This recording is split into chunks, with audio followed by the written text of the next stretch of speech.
Baby steps, dudes. So are you allowed to, or can you go back and edit the first part of this and we start again? I can. Hey, Bradley, will you check again and see if we're getting Yeah, Nikki? I'm watching it right now. It says waiting.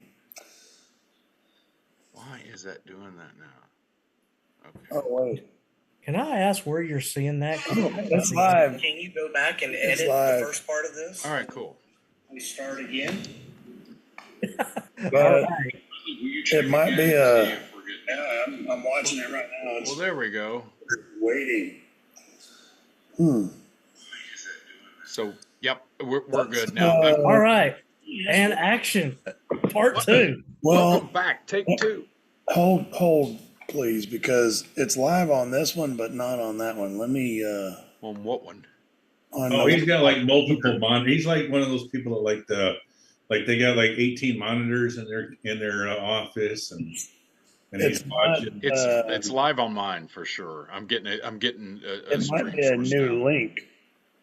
Huh? Oh, Here, let me. Oh, wrong one. Sorry. We'll get there. dang it, brother Brad. What? Yep, we're live. We're good. to go. My son's watching it, and it's not on the one that you have. Tell him to refresh his browser on the YouTube site. Well, what I'm saying is that we're live on one, but the one that I sent the link out for, that's not live. Like, there's 4 people waiting in there, and it's not live. But there's a new link that nobody's on that is live. Oh, I see what you're saying. Darn it! Now I see what you're saying. Is it my fault for joining? No. It is not. It was Yeah. his fault right there. Wait, Hey. no, he's over there. Why you gotta blame it on me? Where's it over there? There? This is where we come together and we pray. Jelly bean. This is a great undertaking here. Jelly bean. I'm gonna go Jelly in bean, there the Masonic dog. into the I may not be able to switch over to that original one, man. Okay. What I'm gonna do is go into the chat and tell everybody to go to our page and read.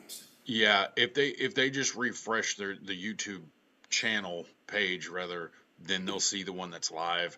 It's because this streaming software goofed. But at any rate, I'll be right back then. it is working now, gentlemen. You sure? Because I need to get a Coke. Go get you a Coke, Joe. All right, I'm gonna go get a Coke. Okay. Look at that chair, Joe. We've got to get you a new chair, brother. I know. My Lord, that thing's seen a lot of better days. All right. I see us live now.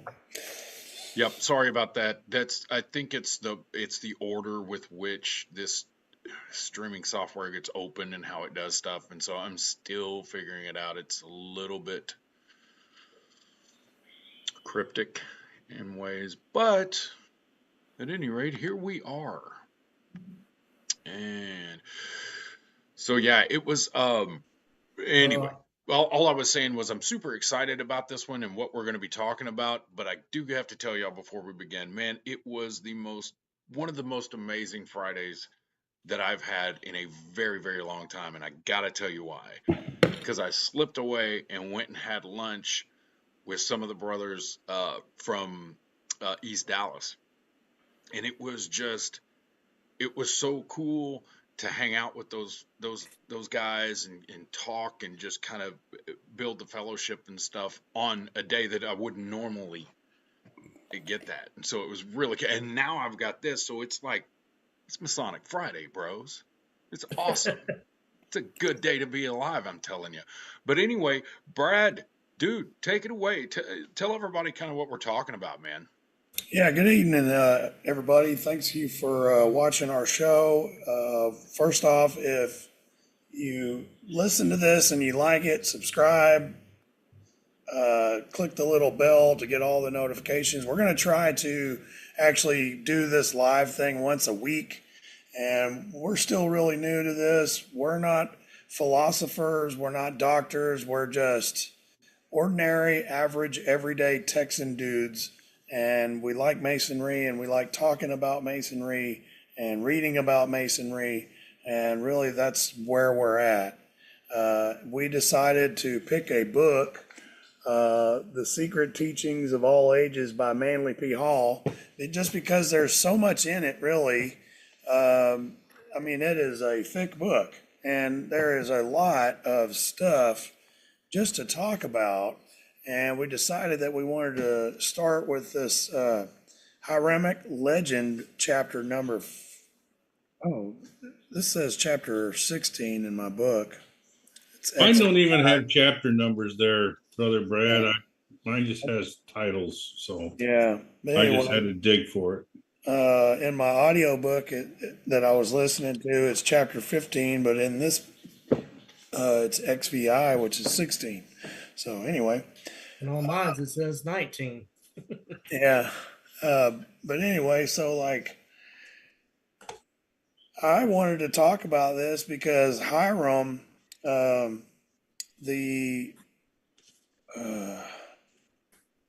Abiff, he was a son of a widow. He was from his father was from Tyre, and his mother was from Ur or something like that. But he was endowed with this like incredible ability to craft things like gold and brass casting and doing all kinds of beautifications. He was a master builder, master workman. He could do things with linens and all types of things.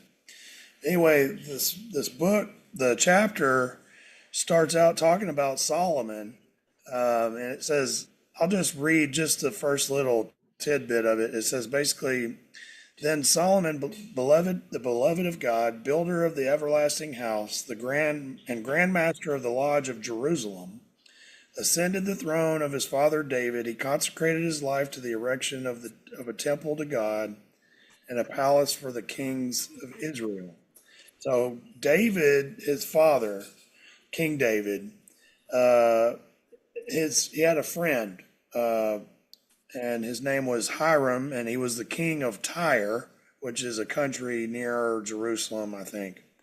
I'm not really sure on the geography on that. I'm sure it's close. I wish I had more time on this because I love to dig into all that stuff. But Yeah, and that's really, really it's just like we're just kind of picking apart this chapter because I went through and I highlighted things that really stuck out to me. And this first part just kind of really stuck out to me just because it kind of explains like David's faithful friend, Hiram, king of Tyre, hearing that a son of David sat upon the throne in Israel, he sent messages of congratulations and offers of assistance to the new ruler. And so he basically provided workmen to help him build. He provided all the materials that he needed, and he was the two of them were best of friends. But he was actually friends of David first. But he was just really proud of what Solomon was doing and building the temple there. Y'all have anything to add to that? And Brother Brad, yeah, actually Tyre is located, it's a town on the Mediterranean coast of southern Lebanon, located 12 miles north of the modern border with Israel. So it kind of gives you an idea of where that's located. I know a lot of times too, what I like to do is line this up with biblical references. And I know that there's some stuff in here, I don't think you've gotten to that, on Josephus, who is also back in the day. I mean, he wrote a lot that kind of corroborated a lot of the Bible, right? And so there's a whole lot in here that I wish I had more time to dig into this and then compare it to the Bible, and then read the writings of Josephus, which I've done in some other studies in the past. But I wish I had more time, because this you Oh, can who says spend. this has to be our last time talking I about know this you can topic? spend a don't long feel time like doing the research on this, Right. because it's so cool, reading about this. So anyway, sorry. I don't think that we're going to even get all the way through the chapter.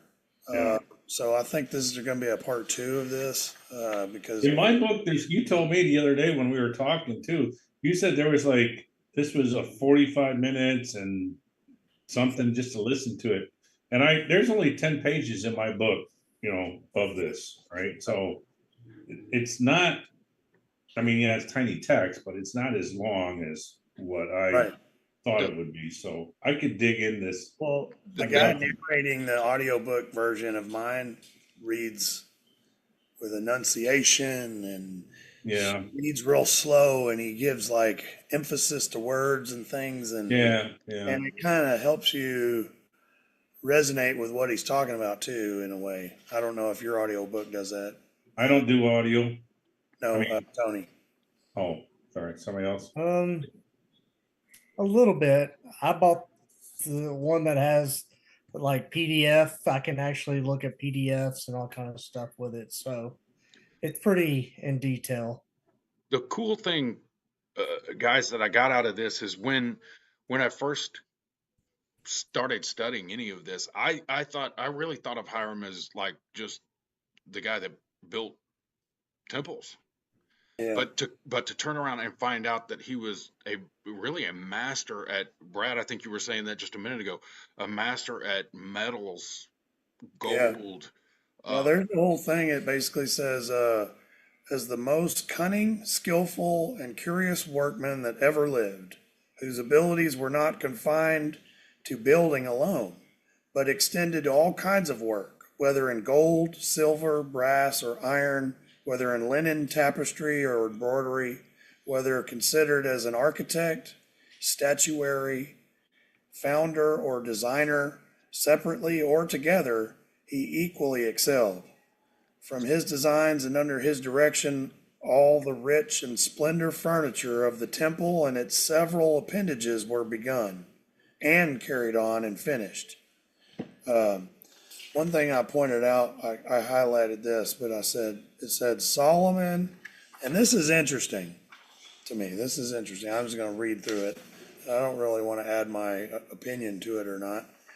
But basically, Solomon appointed him in his absence to fill the chair as deputy grand master, and in his presence, senior grand warden, master of work, and general overseer of all artists, as well as those whom David had formerly procured from Tyre and Sidon, as those Hiram should now send. Modern Masonic writers differ as to the accuracy of the last sentence. Yeah, yeah, and consider this: how old was the guy?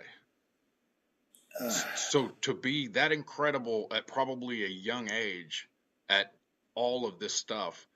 And I think there was, Brad, I don't think it's in there, but it was another thing that I looked when I started studying this and using other resources, even outside of the book, that out of all of the wonders of the world, pyramids, everything else that was built at that time, that nothing rivaled what he did for Solomon's temple. Right. That's amazing to me. I mean, blows my mind. Because we've still got some pretty awesome stuff standing, pyramids alone, Sphinx, all that stuff. So, it's pretty cool to think of a guy that age that was handed that responsibility and was that proficient at all of it. Yeah. Anyway, I didn't mean to hijack what you were saying, but continue. No, it's okay.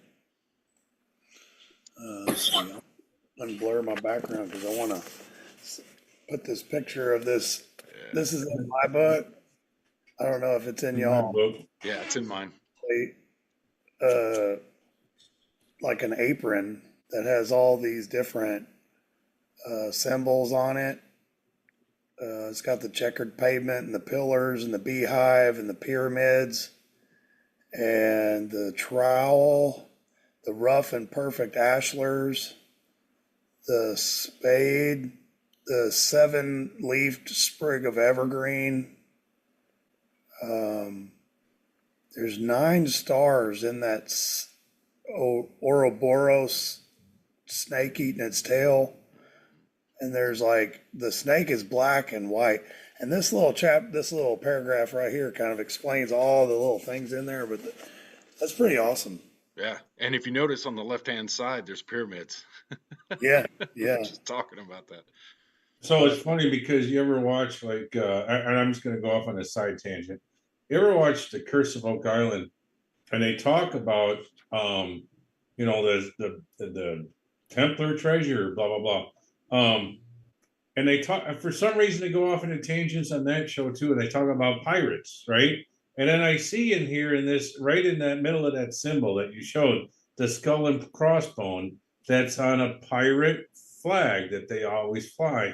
And they talk about that in the show, and I wish I could remember why they kind of brought that to the Templars as something that I don't remember what that is, but that if you look at that skull and crossbones, it's very similar to what pirates always flew on their flags, right? And I don't know why that is, right? But it's kind of odd, right? That's there. I don't know. I haven't, like I said, I haven't read all this stuff, but that when I turned to this page and I saw that was something that I saw and I remembered from hearing on that show about the skull and crossbones and the pirates and why they flew that flag. And I just I can't remember it. And it didn't have to do with they're bad people. It had to do with something else. Yeah. Brad's reading through it to figure out what that's for, but yeah. Well, the pirates call it the Jolly Roger, whatever that means. And we can look it up. Yeah, but it had to do with something. It had to do with something, and then there it is, right there in the middle of the square and compasses. Yeah. So the center of the apron is occupied by the compass and square, representative of the macrocosm and the microcosm, and the alternately black and white serpent of astral light. Below is a acacia branch.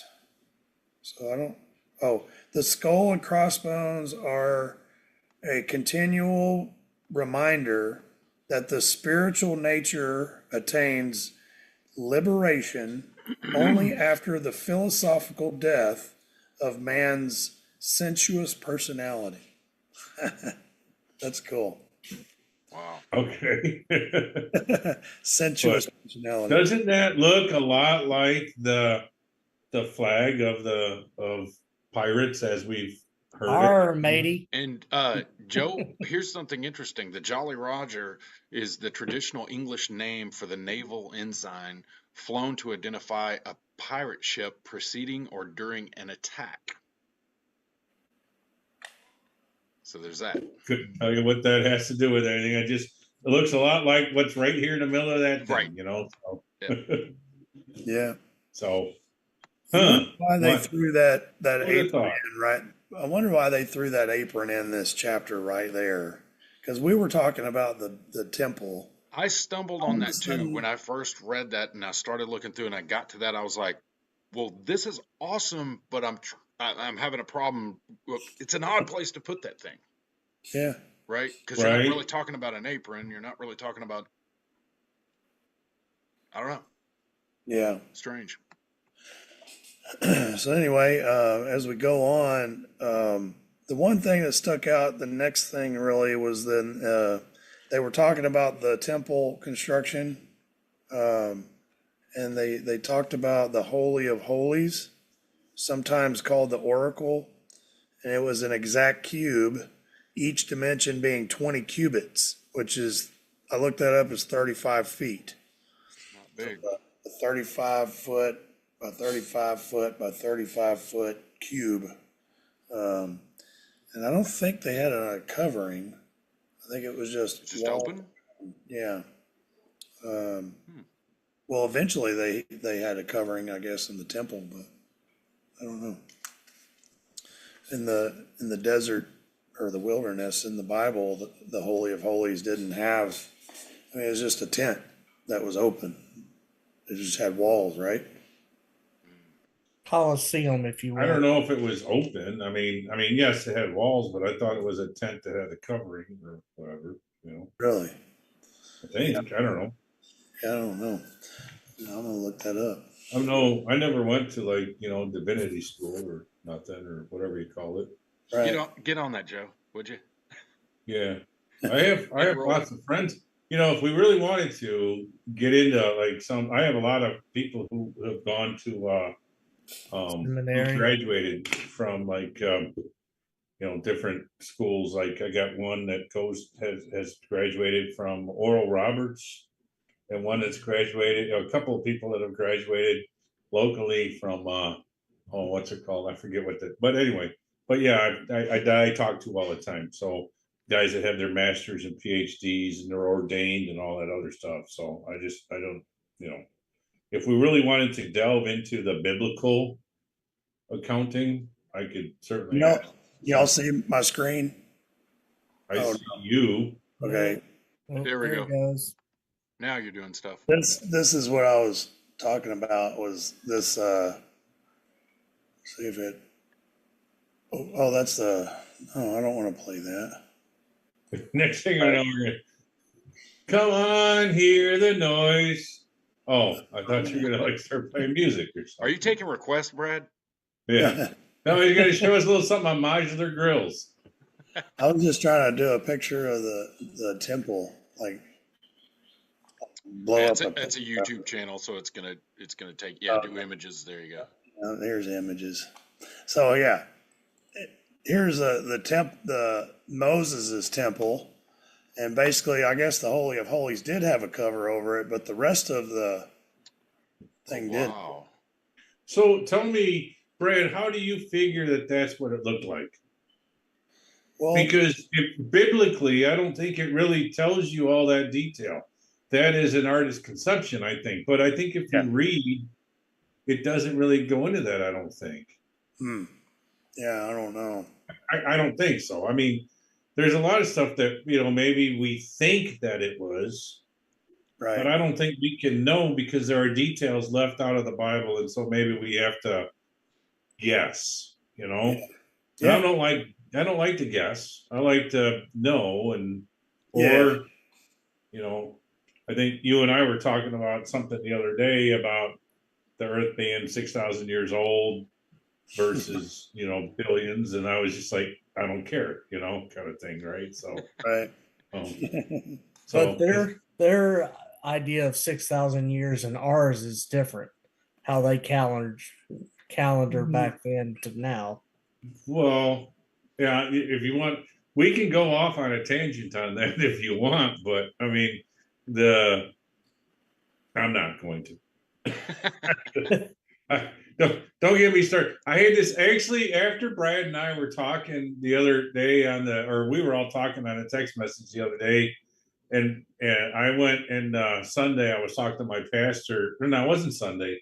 I was having to do security at my church this last Wednesday, and my pastor was there, and him and I stopped and talked specifically about the conversation that we had about Anno Lucian, right? And the whole year of light or whatever it means, and the whole 6,000 years. And he says, well, I'm a 6,000 year person, right? That's what he believes. Mm-hmm. And I said, well, and we went back and forth on it for a while. We had a really good discussion. And at the end of the day, at the end of the conversation, we both agreed to disagree. We said, you know what? That's a terrific conversation. We had a good, intelligent, this is what I think, and blah, blah, blah. But, at the end of the day, we also, at the end of the conversation, we both agreed at the grand scheme of things, it really don't matter.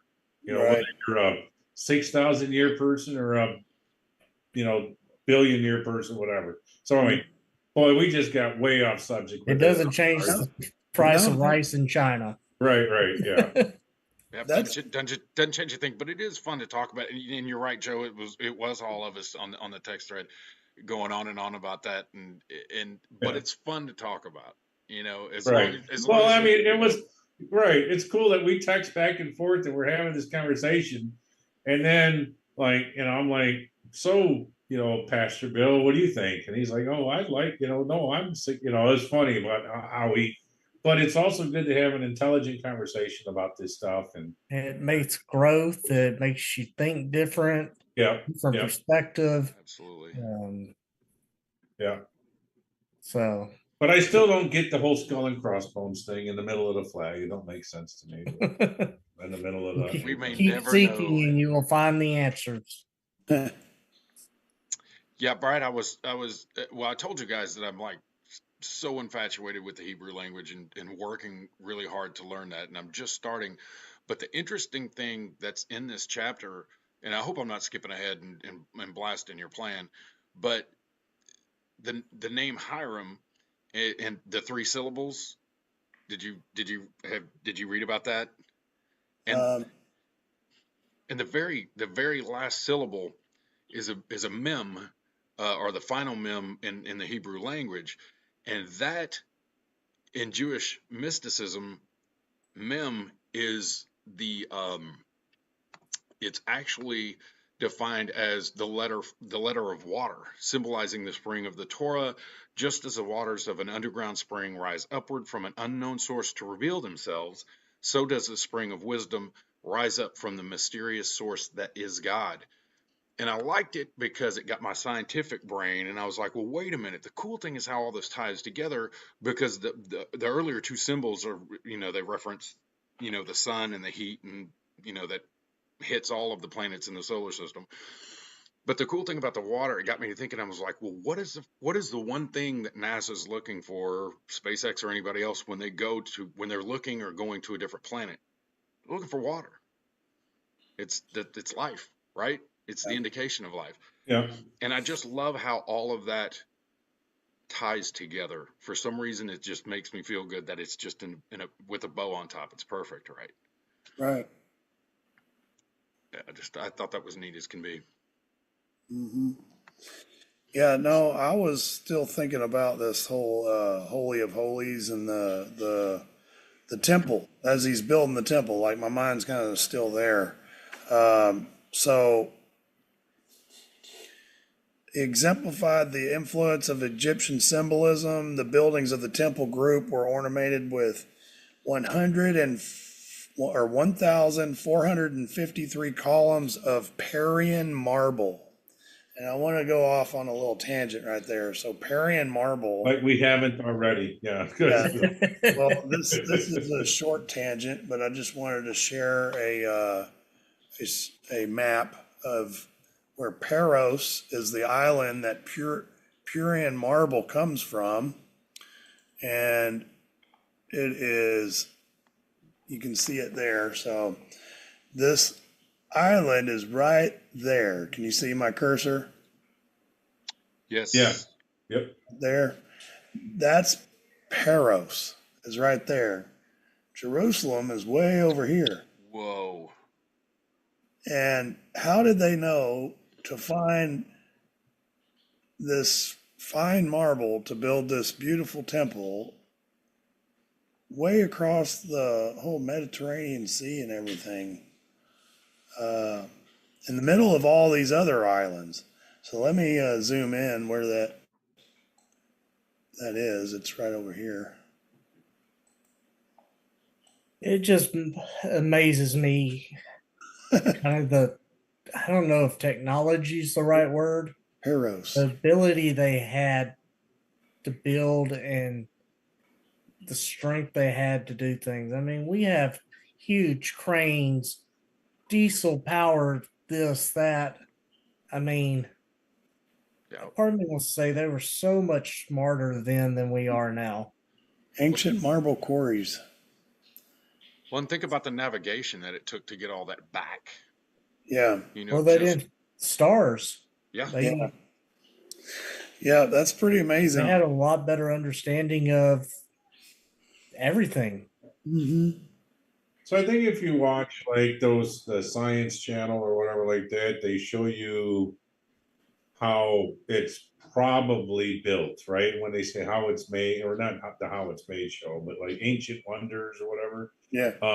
It might be sci-fi or science channels, but it shows you like how, they would move stuff along with like round logs, right? For example, things that are just heavy, heavy, heavy.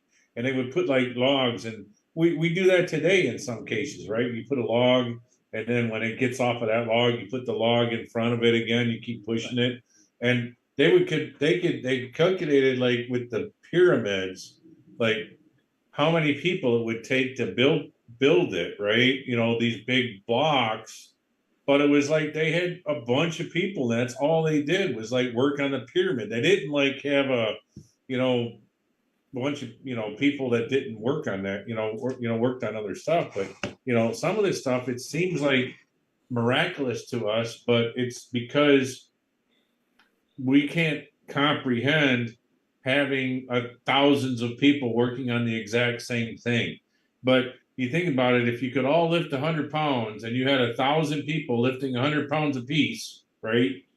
Then I don't know the math, right? Is that 100,000 pounds or something like that? That's a lot of weight, right? And you can all pick that up and move it to where you need to go easily, right? Sounds like we're talking about ants here.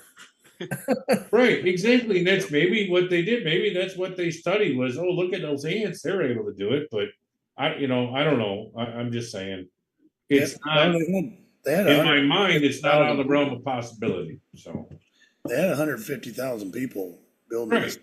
Yeah. So that's a lot of people. think about, we take a look at things like Stonehenge, and everybody's like, man, look at those big rocks. How did they get them up there, right? Or you look at things like, what do you call it? What's an Easter Island where they got those big, things that are there, and they're like, wow, how'd they get there? If you look in my barn, there's a 16-foot long board that I use as a header that is two 2x12s sandwiched in, with a piece of plywood in the middle, and I use that as a support for a big opening, right? But yet I was able to get that thing up all by myself. I never had any help putting that up. Now it was just ingenuity, right? So one might look at, my wife says, how the heck did you get that thing in there? I'm like, well, I thought about it for a while, and I put like a little pulley system, and I yanked this part, until I finally got it, because I don't like to ask for help. And so like I just got it up there. Well, I think the same thing. Those people were ingenious, and they were able to build stuff, right? So yeah. The next thing I want to say is basically even more incredible, because so the building was put together consequently without sound and without instruments. All of its parts fitting exactly without the hammer of contention, the axe of division, or any tool of mischief, which I thought was a cool little. That mischief word catches my attention. I like to know more depth than that. Yeah. I'd like to know how they knew that. Where did that? I mean, who authored that, right, or whatever? Well, it was Hiram, wasn't it? I mean, does he have something written somewhere? A lot of stuff. I always wonder, like, what is our source for this? I know Josephus was a historian, and I believe in the Bible. Yeah. What they write in the Bible, but sometimes when I read things, I wonder, like, okay, so how do we know that? What is the truth? Well, a lot of this stuff is in the Bible that they don't go into the great detail, but in the Bible, but they talk about King Solomon building his temple. King Solomon's temple is in the Bible. I agree with that.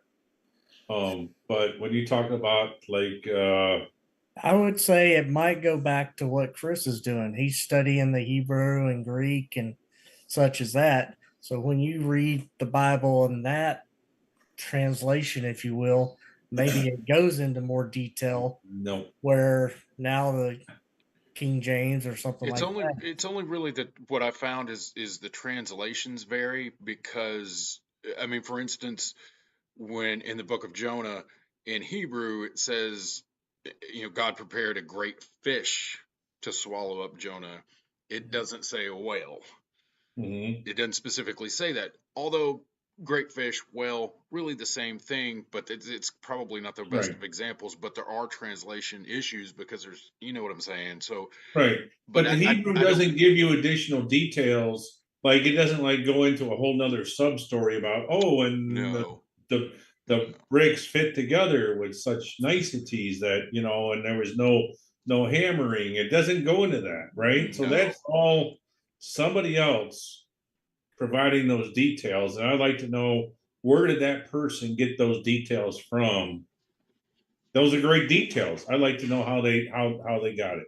Where did that come from? Um, Great question, man. I Yeah, have no idea. yeah.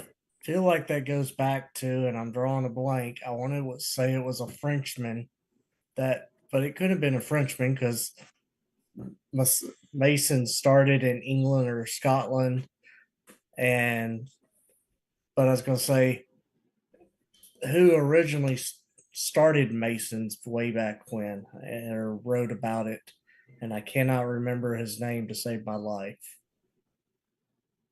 Yeah. I mean, So Yeah, I'm no idea. really wanting to know the truth. Where did this information come from? I'm always digging into that, right? I'm digging into, I mean, and just I don't know. It bothers me when I read a text, but there's um, nothing to say where somebody got their information from. And You some know, of that, sometimes Joe, God, this is such a man. It's such a great point that you bring up. I wonder if not, sometimes, men of God, preachers, priests, whatever. I mean, they're spoken to by God, right?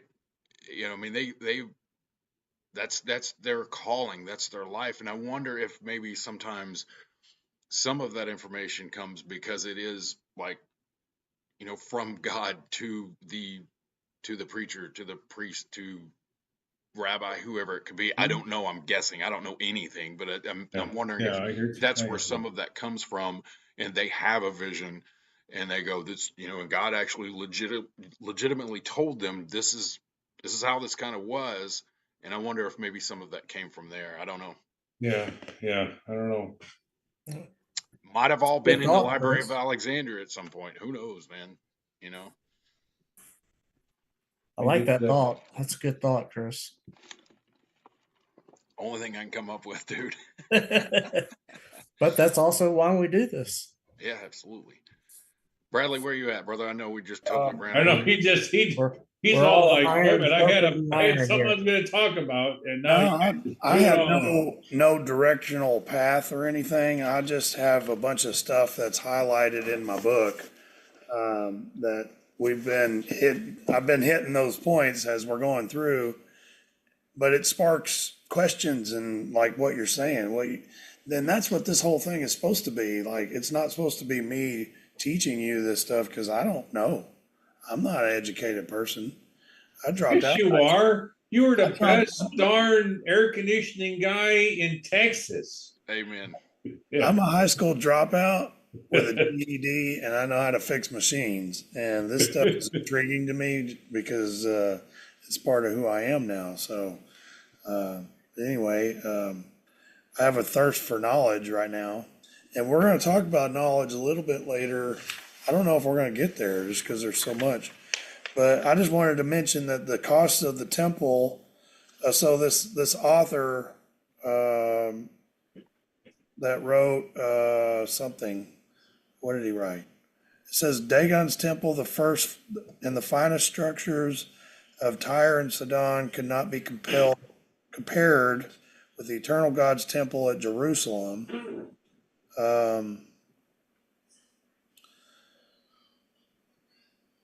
Daniel Sickles. Daniel Sickles, I guess, is some kind of author or something. And I was trying to I thought he said Daniel's sickle, like Daniel from the Bible. And I was trying to look up because I was listening to it, the audiobook, and I was listening to it, and I was trying to look up Daniel's sickle, and I couldn't ever find it. Anyway, he's some kind of author.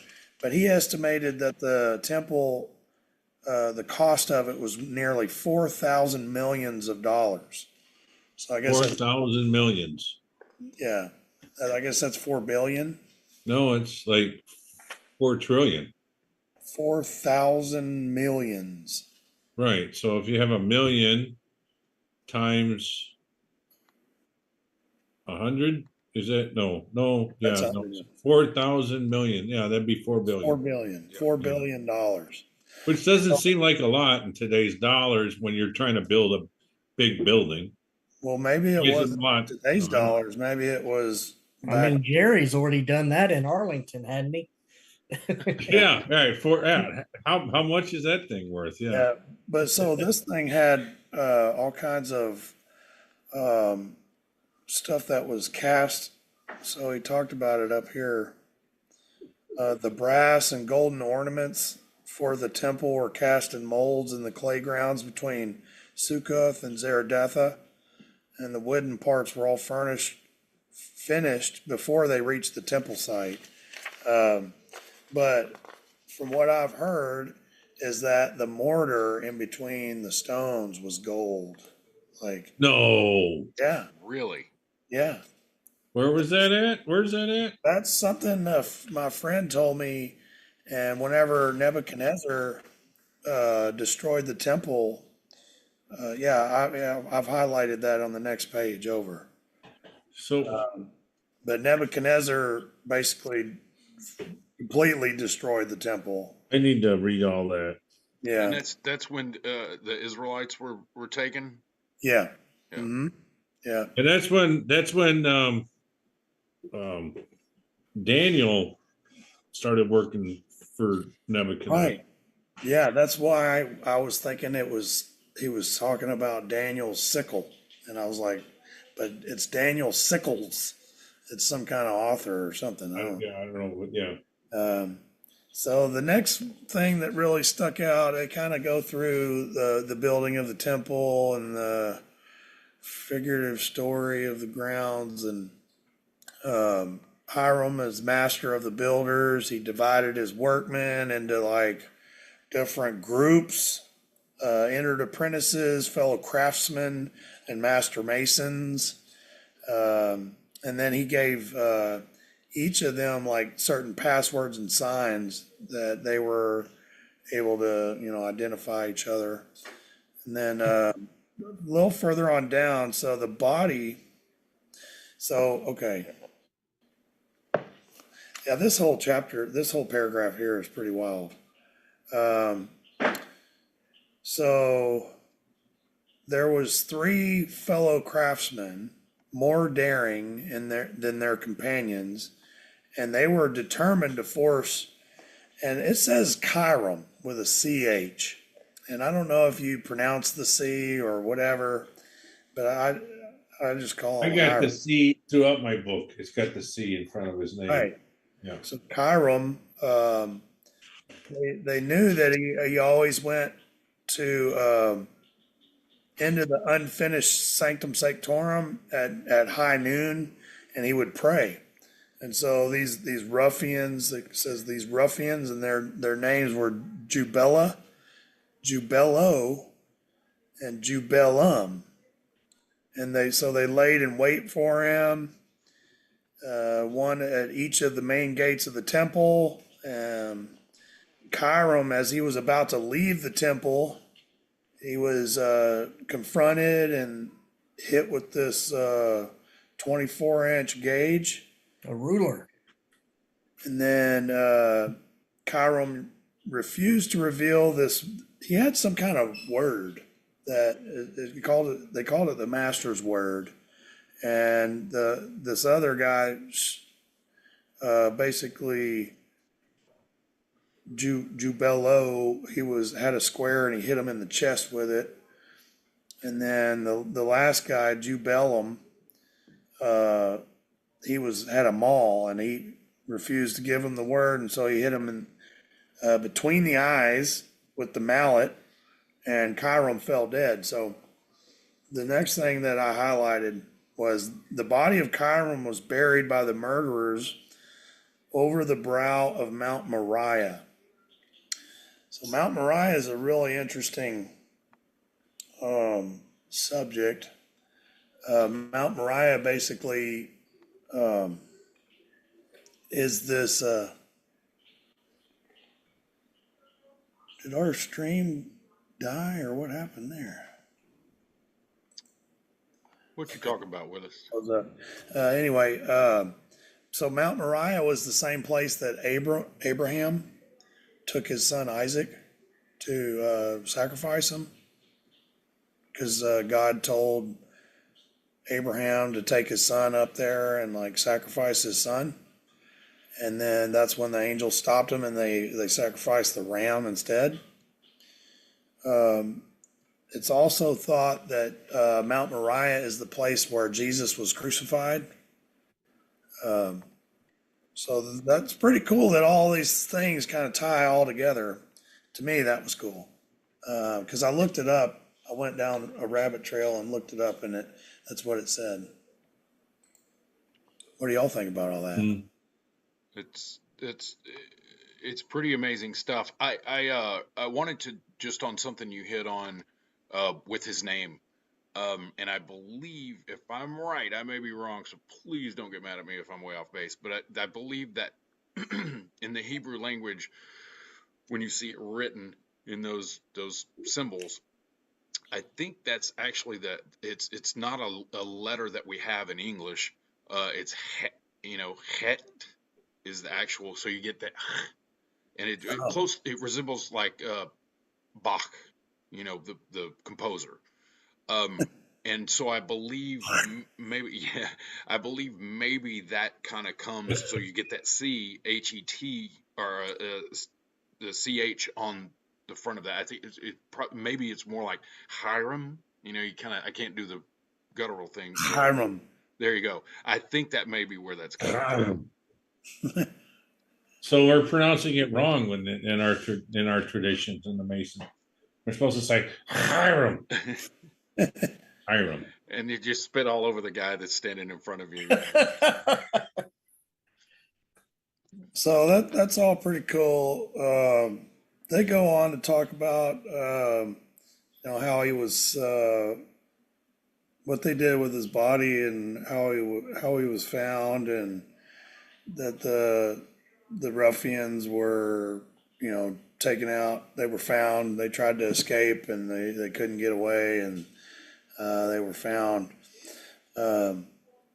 But so I wanted to go on to this next page over here, because it was kind of a cool point that I was wanting to talk about, because it kind of goes back to Solomon's temple again. And so to interpret, so I highlighted to interpret the Hiramic legend requires familiarity with both the Pythagorean and Kabbalistic systems of numbers and letters, and also the philosophic and astronomic cycles of the Egyptians, Chaldeans, and the Brahmins. For example, consider the number 33. So the first temple of Solomon stood for 33 years in its pristine splendor.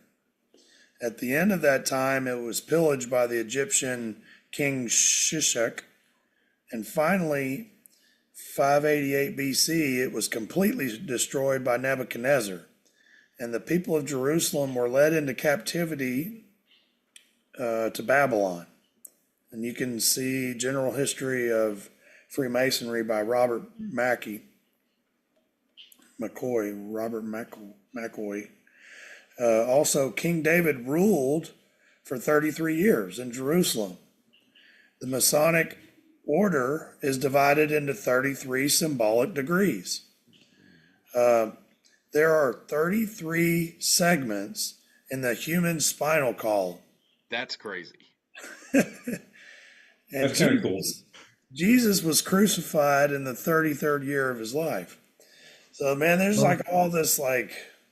So right now we're all down at the coccyx level, right at Yeah. the Like bottom. way down there. But I thought Yeah. the 33rd degree was like we're at the tail. We're at the tailbone. I think the 33rd degree I thought was all like I don't know. I didn't think you can get to that unless you're like somebody cool. I think it's an They have to honorary. accomplish Yeah. several things. Yeah, I think it's an honorary thing.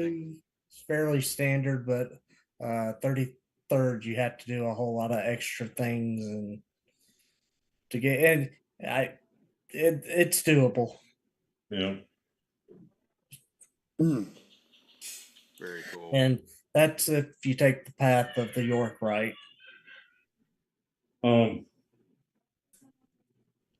Yeah, so that was really cool, all that stuff that tied together. So the first temple stood for 33 years. So how And did that this guy? Oh, I'm sorry. Go ahead. No, I didn't mean to step on you, Joe. Go ahead. No. I was Brad was about to say something more, so I didn't want to step on him. Yeah, is that so? The 33 years. That's the first temple. That was when Nebuchadnezzar came in and did his business. Yeah, well, there was this Egyptian king who came in and pillaged it. So I'm sure he went in there and stole a bunch of the stuff.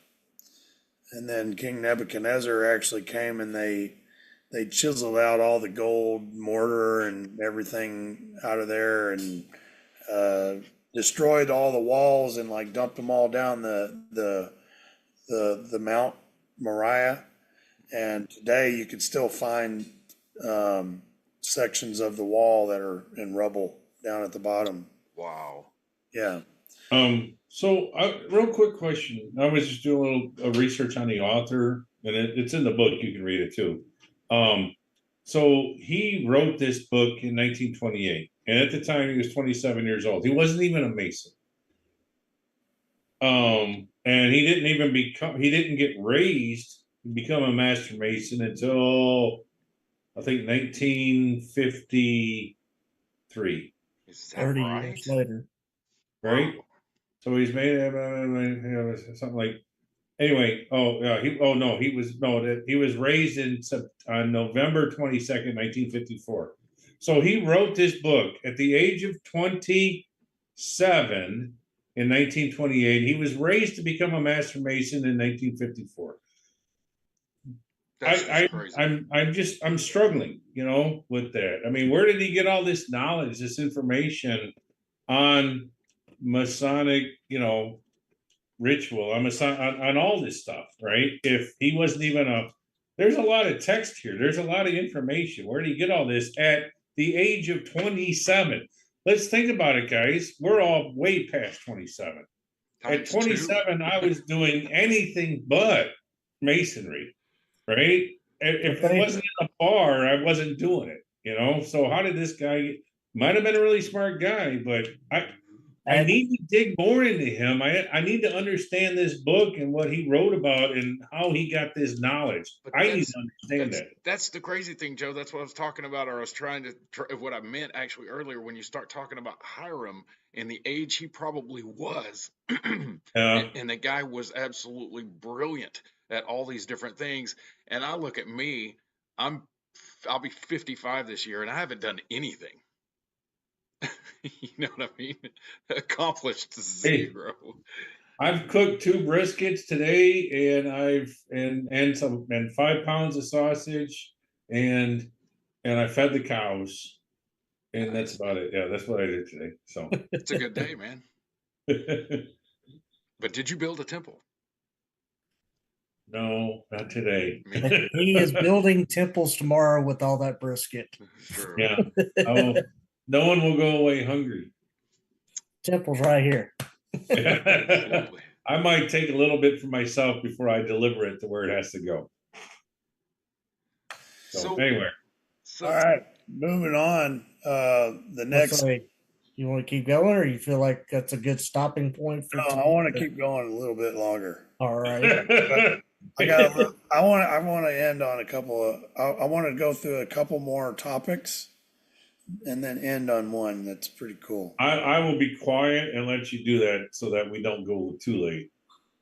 We're still only like 53 minutes into this, but we didn't even start talking about it for a little bit because we were dealing with technical stuff. So I really feel like we can spend an hour at least talking about this stuff. So yeah, go for it, man. I'm showing us at like the 55-minute mark, but it's all good. It doesn't bother me a bit. I'm learning stuff, so it's wonderful. So the next page over, it says on the 19th day of March 1314, Jacques de Molay, the last Grand Master of the Knights Templars, was burned on a pyre erected upon that point of the islet of Seine at Paris. And so I don't know. So it kind of goes from talking about the 33 stuff, and then they talk about Egyptian rites of Osiris, and then they move on through Hermes and the Emerald Table, and then they start this. Let's see, Hiram. Okay. As Adam after the fall symbolizes the idea of human degeneration, so Hiram, through his resurrection, symbolizes the idea of human regeneration. The very next line is on the 19th day of March 1314, Jacques de Molay, the last Grand Master of the Knights Templars, was burned on a pyre erected upon that point at the islet of the Seine at Paris. So anyway, I didn't really know a whole lot about Jacques de Molay. I know they've got the de Molay order for youth, which is kind of cool. But Jacques de Molay, it talks about him a little bit in here. Though little is known about his actual life and deeds, except for his last years as Grand Master, he is one of the best known Templars. So Jacques de Molay's goal as Grand Master was to reform the order and adjust it to the situation in the Holy Land during the waning days of the Crusades. As European support for the Crusades diminished, other forces were at work which sought to disband the order and claim the wealth of the Templars as their own. King Philip IV of France, deeply in debt to the Templars, had Molay and many other French Templars arrested in 1307 and tortured into making false confessions, and when Molay later retracted his confession, Philip had him burned upon a scaffold on an island in the river Seine in front of Notre Dame de Paris in March 1314. Both the sudden end of the centuries-old orders of Templars and the dramatic execution of its last leader turned Molay into a legendary figure.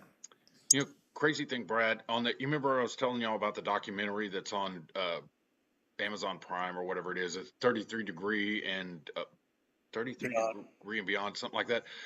There was one of the Masonic brothers is on there and saying that actually, and I don't know where he got this information, but I thought it was incredible, that it wasn't like you see witches being burned in movies and stuff like that. It was a slow roast.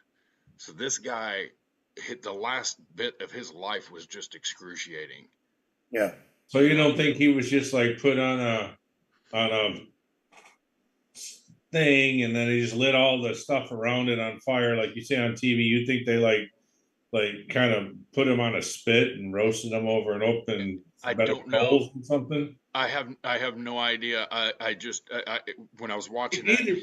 Yeah, I was gonna say, no matter how you die, when it comes to that, that's gotta suck. You know, it's bad either way, man. Yeah, it's bad. You know, as my wife says, there are worse things than death. You know, we talk about like going cliff, you know, jumping into the cliff diving or whatever like that, and then you screw up, and instead of like hitting the deep end, you like hit a rock, and and you're like that for the rest of your life. I mean, that's horrible, you know. True So story. Yeah, that I mean, that just stuck out in my mind, man. That, you know what that poor man went through.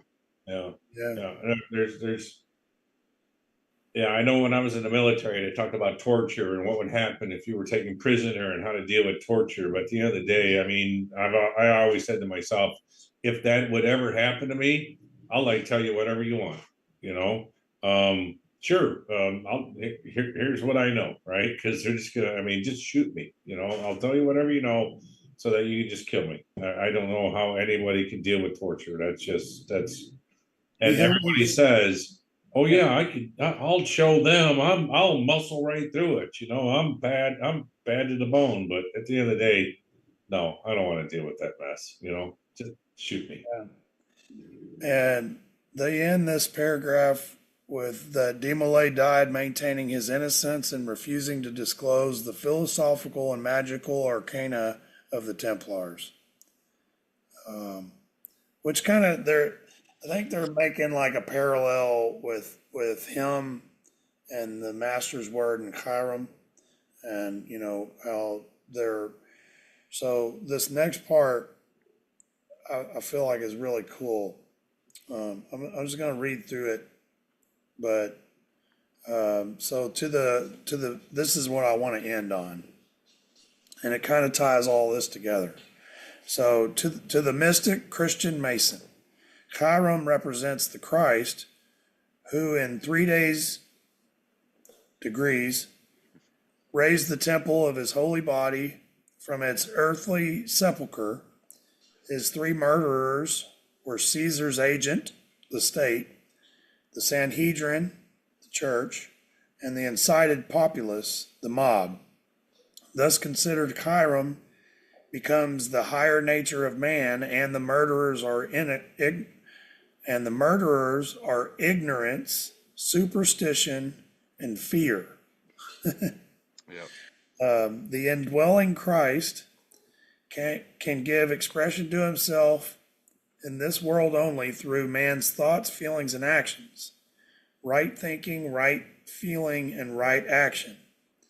These are three gates through which the Christ's power passes into the material world, there to labor in the erection of the temple of universal brotherhood. Ignorance, superstition, and fear are three ruffians, through whose agencies the spirit of good is murdered, and a false kingdom, controlled by wrong thinking, wrong feeling, and wrong action, established in its stead in the material universe, evil appears ever victorious. Man, that's powerful stuff. Yeah. And so there's one it says some other stuff, but I'm going to skip that. And then it goes down, and I'm going to read this last little bit. So if there's ample reason to suspect the modern Freemasonic order was profoundly influenced by, if it is not an actual outgrowth of, Francis Bacon's secret society, its symbolism and undoubtedly permeated with Bacon's two great ideals, universal education and universal democracy. The deadly enemies of universal education are ignorance, superstition, and fear, by which the human soul is held in bondage to the lower part of its own constitution. The errant enemies of universal democracy have ever been the crown, the tiara, and the torch. Wow. So, like, what I'm getting out of that, what this is all saying to me, is that my mind, like, I can't be ignorant, superstitious, Knowledge is power. or fearful.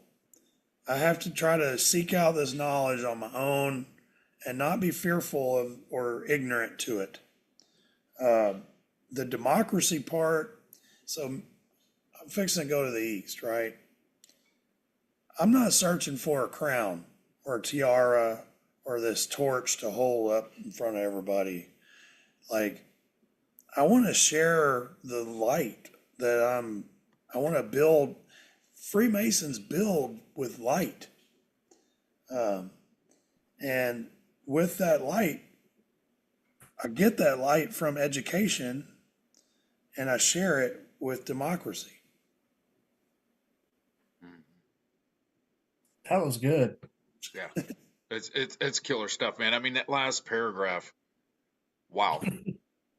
Yeah. You know, because I mean, that speaks. I think that speaks to everybody. Which one of us doesn't have fear of something, anything? Which one of us aren't ignorant in some way? Which one of us aren't or haven't been superstitious? You know, I mean, those it's just amazing, man. It's heavy duty stuff to think about, and I know that it applies. And fear has driven me. It can be a really awesome motivator, but man, it can crush you. Yeah. Yeah, man. Right thinking, right feeling, and right action, not wrong thinking and wrong feeling and wrong action, because that's where you let the evil in. And if you're searching for a crown or this, title, that's not what this is all about, man. That's all. I wish we had a lot more people that when they went to go sit in the East are trying to do it just to make things better and not because it's their turn or, well, I went through the chairs or whatever like that, right? I want people to sit in the East because they want to make this lodge a better place. And we get so many people, and I'm not sure, I'm sure that it's in other lodges too, that the only reason why they want to get to sit there, well, I want to be in charge, or it's my turn, right? And I hate that. I absolutely despise that. I want people to sit in the East because they deserve it, because they want to actually make this a better lodge. They want to help others, like you said, learn, teach. It just doesn't happen enough that way. And I don't know if you look at the wall in our lodge versus any other lodge. We have a picture of a person almost every single year that was the master of the lodge, right? You don't see really situations where a person sat there for 6 years in a row. And is that because, I mean, and I see it in the VFWs, the American Legions and stuff like that, where there is a person who's the commander of the VFW and he does it for 6, 7 years in a row because he's actually passionate about it. And that's what he wants to do. And nobody else really is that passionate where they feel that they can do anything, right? Nobody's sitting there wanting to become the commander of the VFW. Just because it's their turn. They only want to be the commander of the VFW if they feel they can do a better job than the current commander, or if they can or if they really have something to contribute. But I notice in our lodges, at least in our lodge, that we don't do that. We just do it as okay, it's my turn now. I'm going to become the master. I hate that the way that we do things. We need to change it up, I think, so that you become the master and you stay the master as long as you want. No, regardless, as long as everybody's happy with the work that you're doing, that you're contributing, that you're providing that knowledge, providing that light to the other members of the lodge, right? So I don't know. That's just me. I think you hit on it though. I mean, it's having that servant type mentality, I think, is the secret sauce. I mean, I know that, Tony was amazing.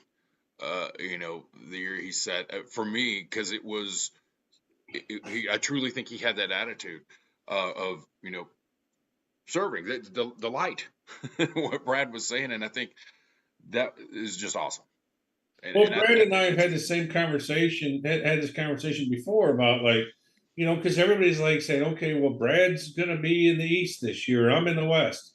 And everybody's like, so Joe, you're going to be in the East next year. I'm like, I don't necessarily want to be in the East next year. I want Brad to be in the East for the next 100 years, because he's got the passion. Could I do it? Yes, I can do it. Right. I'm not going to sell myself short. But who do I think is a better, more passionate person? Is Brother Brad, and he's gonna do a terrific job there. And until he says, you know what, I need to do something different, I love to have him there, right? I don't think we should have to like move every year and have a new person in there, you know. So that's just me, but and how I feel. But, Yeah, I mean, there aren't any businesses in the world that have a CEO that basically gets fired every year and then they hire a new CEO. right. Successful businesses. So I mean, it takes you a while, even if when you sit in the East, it's going to take you a little while to get your feet underneath you and get it figured out on how to do stuff. So I'm of those opinions where I think you should be able Just about get it figured out when it's time right, to go. yeah, I will testify to that for sure. right. Because if you're only there for 1 It- year, by the time your year's up, now it you're takes- finally getting it figured out, and then boom, you're gone, and someone else takes over. Well, it's that and the things you want to implement and put in place. It takes that time to do that. Right. It's Yep. not like at work where we can have a meeting every week and say, "Hey, Joe, where are you on this project?" All right. Meet once a month. We're hoping the committees we put in place are doing what they do, but it's a volunteer organization. Half the time they don't, and you're like, ah. So Right. it just takes, like say, almost that second year to what you want to implement and put in place Yeah. is really starting to happen that almost second year. And you're hoping, say, your position, you kind of pick it up and carry it a little further. It's not always the case, but Right. it should be a relay race. You know, you're handing the baton off to the next one. Sometimes that baton gets dropped and it's lost somewhere on the track, and they're scurrying around and they forgot where they were running, if you will. Well, that's a great point, because you want to stand on the shoulders of giants, right? You want to take, if the guy that was there last year is implemented some amazing things, you want to run with that. You want to keep it going. You The know, company's not successful things that don't work, right? absolutely. You learn from your mistakes and you're like, okay, so we don't do that one again. Let's try it a different way, or let's try this, or you know, that's where things develop. Anyway, what else we got for tonight? Because it's like 10 o'clock. I got nothing else for now. I mean, we still got, there's about 4 or 5 pages of the chapter left, but I really don't think that we should try to, I didn't really digest that part as much because I went down all these other rabbit trails. No, and I was bad. As I was reading, I would like highlight and then I would like look something up and like go down this like little searching trail thinking, and this was like 3 days. I would get up in the morning for about an hour or hour and a half before anybody else was up, and I would be reading and like looking things up. And but I think this is definitely worth a part 2. Yeah, for sure, man. It's just too good. All right. I will end on this, but basically all this stuff that we read is, you know, out of a book that you can buy on Amazon. Any person, you don't have to be a member of anything. You can just go and you can buy this book right on Amazon. And I got the hardcover version there. So yeah. Oh, Joe got the nice stuff. Yeah. But anyway, that's all I really wanted to say. Well, Well, awesome. thank you for everybody that joined us, and Yeah. hopefully you can join us next week. And sorry about some of the technical difficulties. Hopefully we'll have that figured out. If I join, and I don't join all the time, but if you do join, you can listen to me ramble again like I often do. So that's We love you, Joe. We like your ramblings, man. All right. All right, brothers. Hey, love you guys. Take care of yourselves. We will see you next week. See ya. All right. Take